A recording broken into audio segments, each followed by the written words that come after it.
kept saying, "I'll take care of you." And then he was saying, "I'll take care of you," and touching my knee. And I was like, "Oh no, this is starting to creep me out a little bit." I have this hunch. Not everyone, but a lot of people that will pick you up hitchhiking, um, they're looking for someone to talk to. There's something on their mind. I don't know if it's like subconscious or not. I can't prove this, but it is interesting how people will pick you up and all of a sudden they'll just start talking about, oh, I'm having this issue with my wife, or I recently found out I've been diagnosed with X or Y, and that's kind of intense because I'm not a therapist.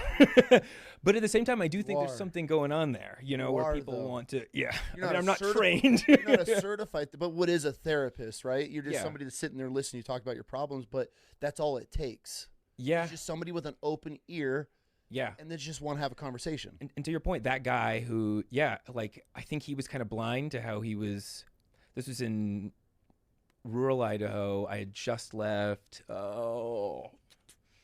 well, let's just call it North Central because I Yeah. can't remember the town. Grangeville. I just left Grangeville, Idaho. Okay.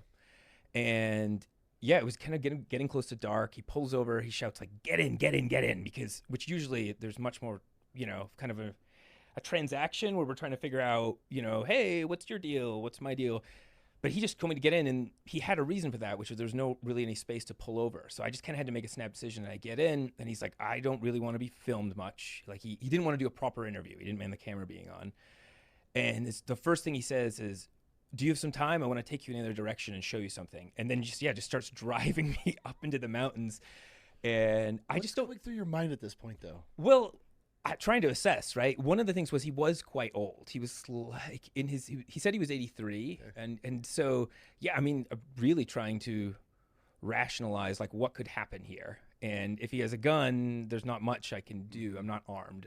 But short of a gun, I might be able to get out of the car, I can get away from this Outrun guy. him, yeah. Outrun him. But yeah, I mean, like you said, he kept doing these things. Like he kept saying, "I'll take care of you," and then he was saying, "I'll take care of you," and touching my knee.